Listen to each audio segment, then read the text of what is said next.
Welcome to Life Together, a video series from Southern Hills United Methodist Church. In this series, we have three simple goals to share. Formation, something that helps our faith deepen and grow. Ministry moments, places where we're seeing God at work in very practical ways all over the place. And finally, pastoral chats, where I try to answer some common questions that I run across and which these videos give us the ability to answer, maybe in a different way. Our hope is that you find something in these brief videos that help you stay connected to our family here at Southern Hills. If you're watching this for the first time, I hope you're going to get a sense of what God is doing, that He's doing something here in this community, and you might join and be a part of our fellowship. We'd really love for you to find a home with us. If you don't know me, I'm Jim Nichols, and I get to be the pastor here at Southern Hills. And I'm really thankful you've decided to join me on this video. And again, I hope you'll be blessed by our being together. Originally, today's video was going to feature our current mentored ministry student here on the main campus. We've since decided to introduce you to all of our mentored ministry students in just a few short weeks. Pastor Jill will join me and we'll get to know each of them and hear about their calls during that time. So today, instead, I want to share with you a formation opportunity from the scripture reading that I'll be exploring this coming Sunday. It's the familiar story of a man named Didymus, or the twin. He's better known to us with an unfortunate descriptor, Doubting Thomas. Let me read for you the passage, John 20, 24 to 29. One of the disciples, Thomas, nicknamed the twin, was not with the others when Jesus came. They told him, "We have seen the Lord," but he replied, "I won't believe it unless I see the nail wounds in his hands, put my fingers into them, and place my hand into the wound in his side." 8 days later, the disciples were together again, and this time Thomas was with them. The doors were locked, but suddenly, as before, Jesus was standing among them. "Peace be with you," he said. Then he said to Thomas, "Put your finger here and look at my hands. Put your hand into the wound in my side. Don't be faithless any longer. Believe." "My Lord and my God," Thomas exclaimed. Then Jesus told him, "You believe because you have seen me. Blessed are those who believe without seeing me." This is God's word for us, the people of God. I'd like to focus on today is that declaration that Thomas shared, "My Lord and my God." Let's just say this is quite possibly the most powerful statement uttered about Jesus today. These are words that are world-wrecking. It's a declaration that not only draws an immovable line in the sand, it's one that reorients the rest of your life, and it certainly does for Thomas. When Augustus Caesar was made emperor of Rome, there was a comet seen overhead ascending to the heavens. What Augustus wanted everybody to know was that this comet was a sign that his adopted father, Julius Caesar, had finally taken his place among the gods. It meant that Augustus had been confirmed as the new emperor of Rome by a god. It was a divine decree that gave Augustus the right to rule.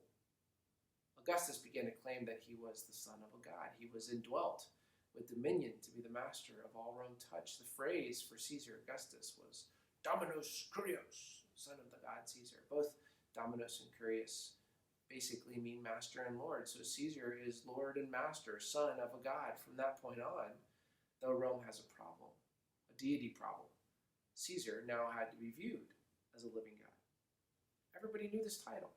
The rallying cry for Rome was that Caesar is Lord. It was the expectation to submit to and uphold.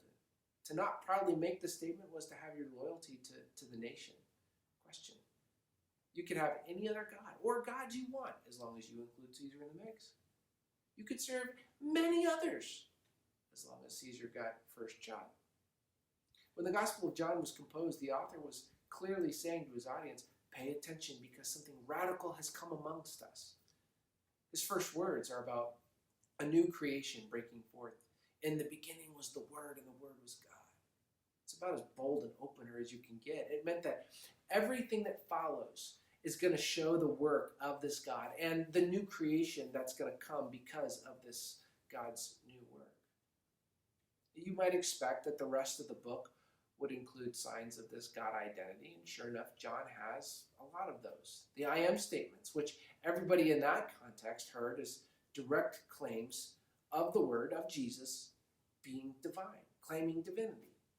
We see signs of divinity. We hear declarations too. Martha, the sister of the deceased Lazarus, says to Jesus in the midst of her grief, I have always believed you are the Messiah, which is Jewish talk for King and Lord, the Son of God, the one who's come into the world. Well, then Jesus raises Lazarus. But back to Thomas. Thomas wasn't there on Easter. He didn't see the resurrected Jesus like Mary had, or as the rest of the disciples had. He didn't get a walk to Emmaus, and he didn't see angels at the tomb. All he had was the word of his friends, and quite frankly, it wasn't enough. But there was something. He must have loved these fellow disciples of his, because even with those doubts, he still stayed with them. He could have dismissed and went away, but instead he sticks with them in the upper room, listening to their stories over and over again. Thomas adamantly refuses to believe without real proof. He wouldn't settle for a spiritual resurrection, which is a very popular view today. Spiritual resurrection says Jesus didn't really physically rise, but it's still okay. It still means something. But it wasn't good enough for Thomas. It wouldn't be enough to risk social isolation, arrest, torture, martyrdom. It wasn't good enough then and isn't now. The disciples continued to insist that Jesus was alive, and while he didn't bail on them, Thomas still couldn't go there.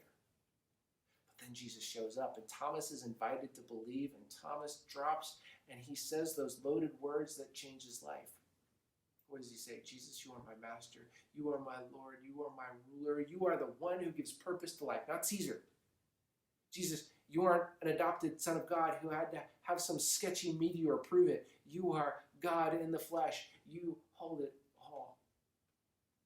See, with this moment from Thomas, the author of John bookends his entire story. The Word has been made flesh, and it is Jesus, and he is the ruler and God of all. Friends, this statement is provocative, dangerous. It would eventually be outlawed. It didn't stop, though, with Thomas's one moment. It kept on going. It continued to spread when Christianity was deemed illegal and subversive. It continued to be shared when its speakers were violently killed, including Thomas. It continued to be a banner over all the false and small claims to be all-powerful.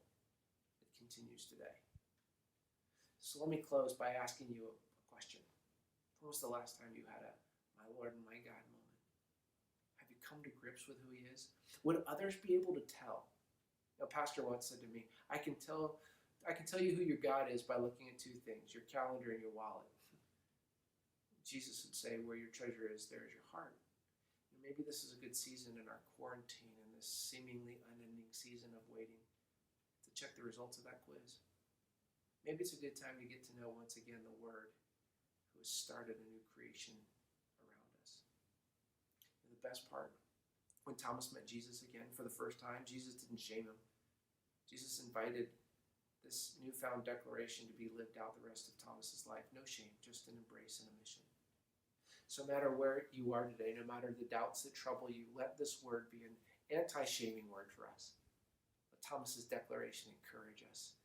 And let's get up and make a difference. Next week on Life Together, I'm going to sit down and answer some of those questions I've heard about church life. I'm going to warn you, these won't be deeply spiritual questions, but it might give you a little insight into the sights you and I see each week in worship. I'm looking forward to sharing a few of these with you that might just make you go, Until then, I hope you and I both will find a moment to declare 5 little words that'll change our world. Thanks again for sharing a little bit of life together. Grace and peace.